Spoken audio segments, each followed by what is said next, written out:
Hey guys, hope you're enjoying your week. Today I got a breaking news update for you today.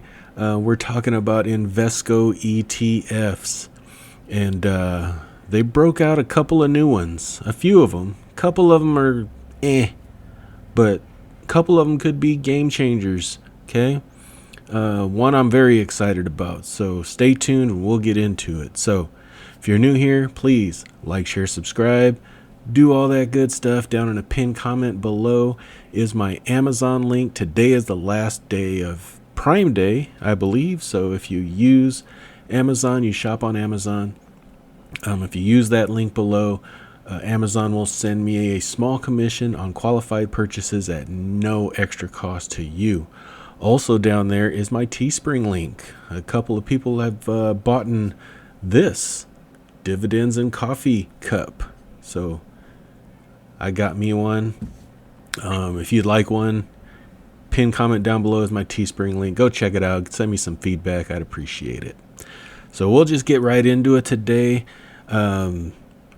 We are looking at here the Invesco website, and they introduced five, but there's a ton of information on the fifth one, but I'll tell you about it. So we're gonna gloss over a few of these and talk about a couple. Okay, so actually, was it 3 or 4?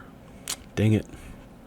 Anyway, so everybody knows the QQQ, one of the most highly traded ETFs in the market today, tracking the Nasdaq 100. If you have not seen my video on the QQQ, I'll link it up below and down in the description below, or link it up above and down in the description below. So what Invesco has done is they've launched a new QQQ ETF, and that's called the QQQM. Okay, QQQM.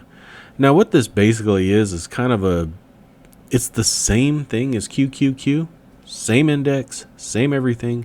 It's just 5 basis points cheaper. So instead of QQQ being a 0.20, QQQM is a 0.15 expense ratio, and the price per share is more than half of QQQ. So what they're doing, their goal in this is to provide a long-term buy and hold investor access to the QQQ index, basically the Nasdaq 100, at a cheaper price, at a cheaper per share price and a cheaper expense ratio for the long-term investor. Because what people don't understand, QQQ is highly day traded, it's highly option traded. I mean, you could do this with QQQM as well, but why they created two is QQQ is a lot more, even though people buy and hold QQQ, but there's a lot more of day traders and options traders that work in the QQQ. So the long-term expense ratio really doesn't matter to them. Okay, so what Invesco's done is given the long-term buy and hold strategy investor a product that they can buy in the QQQM, and it'll be at a lower cost long term. I hope that makes sense.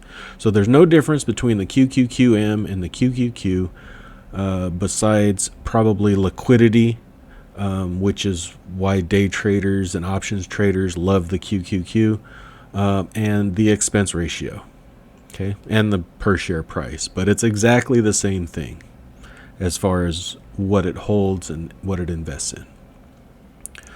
The next one is a index fund, which is Ivnqx, and again, this is the same thing. The Nasdaq 100 index is just in an index fund instead of an ETF format. So there's people with retirement accounts, for instance, that maybe don't have access to ETFs.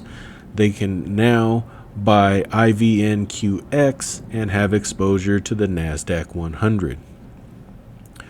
And the one that I'm most, well, actually, let me talk about the one that's not shown here. There's one called QQQG, and it's the based on the QQQ. But what they do is it's an actively managed ETF. I haven't found a whole bunch of information on it just yet. But the QQQG is an actively managed ETF that takes the top 25 growth prospects from the QQQ, and that's it. That's the core of that ETF. So major growth, concentrated portfolio, only 25 holdings, only the top tier companies in the Nasdaq 100. Probably not. Probably not for the buy and hold investor because it's so concentrated. It wouldn't work probably as a core holding. It'll probably be pretty volatile in that aspect. But that's the QQQG. I'll probably cover that once I get more information out of those. But the one I'm excited about, the one that I think is going to be great, is this one right here, the QQQJ. And that's the Invesco Nasdaq Next Gen 100 ETF. Now what that is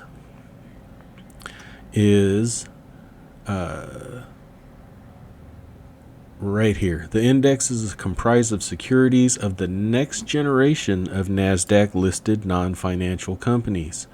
That is the largest 100 Nasdaq listed companies outside of the Nasdaq 100 index. So the fund is and index are rebalanced quarterly and reconstituted annually. Now, I don't believe I have, do we have fund holdings yet? We do. So what this is going to have is basically mostly mid cap. It's probably going to be heavy technology, and we can look at some of it here, like 46% information technology, and these are going to be very high growth, probably mid and small cap companies that have the potential to get into the Nasdaq 100 in the future. Hope that makes sense. So eventually these companies probably will graduate. That's what they're expecting it to graduate into being into the QQQ, and then the next batch of Nasdaq 100 Next Gen will replace these. So if we look at it, the information technology makes up 46% of the fund, and it has companies like Okta, Marvell Technologies, the Trade Desk. A lot of these are just like big cloud companies, Zscaler, Wix.com, a website developer. Man, some of these you don't even hear of. This is an interesting one. Seagate Technology. I don't think that's kind of weird. They're an old tech kind of company, so that's kind of strange to have them in there. Mongo. That's a good name for a company, Mongo. Norton LifeLock. I'm trying to find stuff that I recognize. That's the hard part is when you look at a lot of these mid-cap companies, they don't get much exposure, so a lot of us don't even know what to buy. So that's where an ETF like this can come in handy. And healthcare is 19.5%, and I probably haven't even heard of some of these. Well, I have. Novacure, a Biomed, Guardian Health. So these are up and coming companies is basically what they are. Communication services. They have Roku, Zynga. That's an interesting one to have in there. Dish Network. That one's interesting too. So I'm seeing this in firsthand knowledge. Once I seen this that Invesco did this, I turned on the camera and I'm going for it. So Vodafone, yeah, I'm not liking that sector too much. Consumer discretionary, Garmin, Tractor Supply, that's a good one. Pool Corp, Hasbro. Interesting pick. Newell Brands, ooh, that one's kind of ugly. Yeah. So, outside of technology, this is a little iffy for me, but technology is definitely going to drive us for the next probably lifetime, next generation. And this being called the Next Generation 100 is pretty timely. What do I have here? So this is just tells us what the Next Generation 100 index is. Yeah, so that's the one that I like the most out of all of these. The QQQM is great. It's cheaper to hold if you're a buy and hold investor. You might want to switch out from QQQ to QQQM, or you may not because of tax situations. But if you're just going to start one, QQQM will give you a cheaper alternative to the QQQ. And then the QQQJ will be a heavy growth. Almost 50% of it is in information technology, mostly small and mid-cap companies that will possibly be in the Nasdaq 100 in the future. And then, either have the index fund that is now QQQ, and they also have the QQQG, which is the top 25 of the Nasdaq 100, which will be an actively managed ETF, which I haven't found a whole bunch of information on just yet. So there you have it. Breaking news out of the GW ETF channel news studio.